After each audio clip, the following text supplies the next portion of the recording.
ഇനി അടുത്ത കേൾക്കി മൂപ്പര് പറയട്ടെ.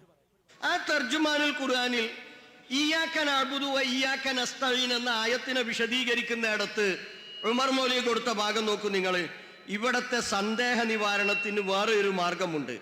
മനുഷ്യന്റെ കഴിവിൽപ്പെട്ട കാര്യങ്ങളും കഴിവിൽപ്പെടാത്ത കാര്യങ്ങളും ഉണ്ടല്ലോ. അതായത് മനുഷ്യർ പരസ്പരം സഹായിക്കാമെന്ന് വിചാരിച്ചാൽ നിറവേറാത്ത കാര്യങ്ങളിൽ സഹായാർത്ഥന അള്ളാഹുവിനോട് മാത്രമേ പാടുള്ളൂ, വേറെ ആരോടും പാടില്ല. അഥവാ മനുഷ്യരുടെ കഴിവിന് അപ്പുറത്തുള്ള കാര്യങ്ങൾ മനുഷ്യർ പരസ്പരം സഹകരിച്ചാലും നിറവേറാത്ത കാര്യങ്ങൾ ആരോടെ ചോദിക്കാൻ പാടുള്ളൂ? അള്ളാഹുവിനോട് മാത്രമേ ചോദിക്കാൻ പാടുള്ളൂ. ഇതാണ് വഇയ്യാക നസ്തഈൻ എന്ന് പറഞ്ഞാൽ. ഇനി ഇവിടുന്നാണ് മൂപ്പരെ കളി തുടങ്ങണത്. കളവ് കഴിഞ്ഞു, ഇനി കളിയാണ്. എന്താ കളി അറിയോ? മൂപ്പർക്ക് എന്ത് ചെയ്യണം? ഇക്കാലം അത്രയും മുജാഹിദ് പ്രസ്ഥാനത്തിന്റെ ആദർശ നിലപാട് പറയുന്നിടത്ത് സൃഷ്ടികളുടെ കഴിവ്, മനുഷ്യരുടെ കഴിവ്, പടപ്പുകളുടെ കഴിവ്, ഈ നിലക്കുള്ള പ്രയോഗങ്ങൾ അത് അവർക്ക് വല്ലാത്ത അസഹ്യത. അങ്ങനെ ഉണ്ടല്ലോ, ഇതിങ്ങനെ കേൾക്കുമ്പോൾ വല്ലാത്തൊരു മനംപെട്ട ഒരു ചൊറിച്ചില്. ഇനി അയിമന്ന് കഴിച്ചിലാകാൻ എന്തേ വഴിയുള്ളൂ? മെല്ലെ നമുക്ക് ഇതൊക്കെ പാടെ കൂട്ടിയിട്ട് മനുഷ്യനിലേക്ക് ഒതുക്കണം. സൃഷ്ടികൾ, പടപ്പുകൾ, യാതൊന്നും മറ്റൊന്നിനും എന്നൊക്കെ അവർക്ക് മാറ്റിയിട്ട് മെല്ലെ എന്ത് ചെയ്യണം? മനുഷ്യ കഴിവിലേക്ക് ചുരുക്കണം. അതിനുവേണ്ടി മൂപ്പര് കണ്ടെത്തിയത് എന്താ അറിയോ? തർജുമാനുൽ ഖുർആൻ. അലിമദനി, ഇതിപ്പോ നിങ്ങൾ മാത്രമല്ലോ കാണുക, അല്ലെ? ഇത് നിങ്ങൾ മാത്രമല്ലോ കാണുക. ശരി, മൂപ്പര് വായിച്ച 39-ാമത്തെ പേജ് നോക്കുക. ഇവിടുത്തെ സന്ദേഹ നിവാരണത്തിന് വേറെ ഒരു മാർഗമുണ്ട് കേട്ടല്ലോ. മനുഷ്യന്റെ കഴിവിൽപ്പെട്ട കാര്യങ്ങളും കഴിവിൽപ്പെടാത്ത കാര്യങ്ങളും ഉണ്ടല്ലോ. അതായത് മനുഷ്യർ പരസ്പരം സഹായിക്കുമെന്ന് വിചാരിച്ചാൽ നിറവേറാത്ത കാര്യങ്ങളിൽ സഹായാർത്ഥന അള്ളാഹുവിനോട് മാത്രമേ പാടുള്ളൂ, വേറെ ആരോടും പാടില്ല. അത് നിർത്തിയിട്ട് പിന്നെ കണ്ടോ, അപ്പോ മനുഷ്യരെ കൊണ്ട് പറ്റാത്തത് പിന്നെ അള്ളാഹിനെ കൊണ്ടേ പറ്റുള്ളൂ. അപ്പൊ അതിൽ മൂപ്പര് ആഗ്രഹിച്ചത് എന്താ? മൂപ്പര താല്പര്യം എന്താ അറിയോ? എന്താണ്? അത് വേറെ പടപ്പുകൾ എന്ന് പറയാൻ പറ്റൂല, വേറെ സൃഷ്ടികൾ എന്ന് പറയാൻ പറ്റൂല. അത് ശരി. അപ്പൊ ഇനിയിപ്പോ ഈ ആനയും ചിലപ്പോ ആനനൊക്കെ ഉപയോഗിക്കേണ്ടി വരും, അതേപോലെ നായകൾ ഉപയോഗിക്കേണ്ടി വരും, ചില സമയത്ത് വണ്ടി ഇപ്പൊ ഒരു സൃഷ്ടിയാണല്ലോ, ആ വണ്ടി ഉപയോഗിക്കേണ്ടി വരും. അപ്പൊ ഇതൊക്കെ ഇപ്പൊ എവിടെ വരിക? ഇതൊക്കെ മനുഷ്യൻ എന്നുള്ള ഗണത്തിലാണോ വരിക? അതല്ല അതിന് സൃഷ്ടികൾ നിന്ന് പടപ്പുകൾ എന്നൊക്കെ പറയാൻ പറ്റുമോ? ഇല്ലേ? അതോര് പറയട്ടെ. ഇനി എന്താ പൊന്നാരെ അലിമദനി, ഇതവർ മലയാളെങ്കിലും നിങ്ങൾ മനസ്സിലാക്കി. ഈ മനുഷ്യ കഴിവ് എന്നൊക്കെ പറഞ്ഞെടുത്ത് പിന്നെ ഉമർ മൗലവി പറഞ്ഞ എന്താ? വേറെ ആരോടും പാടില്ല. ഈ വേറെ ആരോടെന്ന് പറഞ്ഞാൽ അത് മനുഷ്യൻ മാത്രാണോ? അങ്ങനെ ഉണ്ടൊരർത്ഥം. വേറെ ആരോടും എന്ന് പറഞ്ഞാൽ അത് മനുഷ്യൻ മാത്രാണോ? ഇനി തീർന്നില്ല. ഈ മൂപ്പര് വായിച്ച ഈ പാരഗ്രാഫിൽ എന്ത് ചെയ്യുന്നുണ്ട്? ഉമർ മൗലവി റഹിമഹുല്ല ഒരു ഉദാഹരണം കൊണ്ടുവരുന്നുണ്ട്.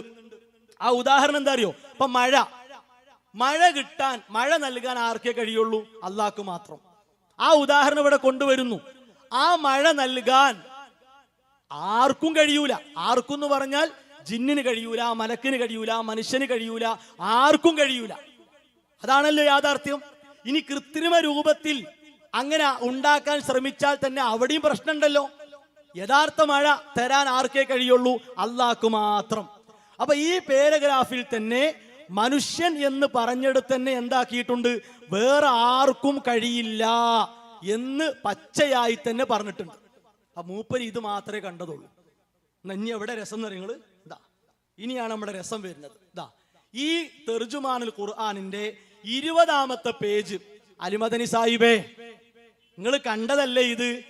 ഈ ഭാഗം നിങ്ങളൊന്ന് കാണണം. എന്താ 20-ാമത്തെ പേജ്? 20-ാമത്തെ പേജ് എന്ന് പറഞ്ഞാൽ മഹാനായ ഉമർ മൗലവി റഹിമഹുല്ല ഇതിന് കൊടുത്ത മുഖവുരയാണ്. അപ്പൊ ഇനി അടുത്ത മറുപടി കോടി വരണ്ട, ആ മുഖവുര മകൻ കടത്തിക്കൂട്ടിയതാണ് എന്ന് പറഞ്ഞു വരണ്ട. എന്തേ കാരണം? 6-ാമത്തെ പേജിൽ കാണുക.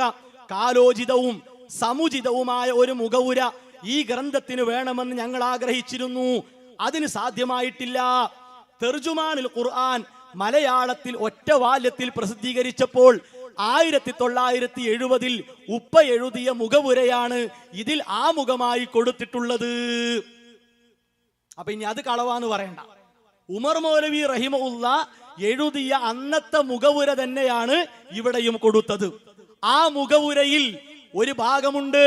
എന്താണ് ഭാഗം? തൗഹീദ്. കണ്ടോ, ശിർക്ക് എന്നല്ല, തൗഹീദ്. ഇനി ഇവിടുത്തെ ഏറ്റവും വലിയ ഒരു അത്ഭുതം എന്താ അറിയോ? നിങ്ങൾ ആലോചിക്കണം. ഈ തൗഹീദ് പറഞ്ഞെടുത്ത് ഉമർ മൗലവി എടുത്ത ഉദാഹരണം മഴ തന്നെയാണ്. ഈ മഴ എന്നുള്ള ഉദാഹരണം തന്നെ എവിടെ എടുത്തത്? വയ്യാക്ക നസ്തഈൻ എന്ന് വിശദീകരിക്കാൻ ഉമർ മൗലവി എടുത്തത്. രണ്ടിടത്തും ഒരേ ഉദാഹരണം. ഈ ഒരേ ഉദാഹരണം പറഞ്ഞിട്ട് മനുഷ്യ കഴിവിൽ മാത്രമാണ് ഉമർ മൗലവി ഒതുക്കിയത്. അല്ല മദനി, അങ്ങനെയല്ല. ഞാൻ വായിക്ക, കേട്ടോളിയും. ഇതാ, സൃഷ്ടികളുടെ കഴിവിൽ പെടാത്തതും അദൃശ്യവുമായ മാർഗത്തിൽ പല കാര്യങ്ങളും നമുക്ക് സാധിക്കേണ്ടതുണ്ട്. പല അപകടങ്ങളും നമുക്ക് ഒഴിവാക്കി കിട്ടേണ്ടതുണ്ട്.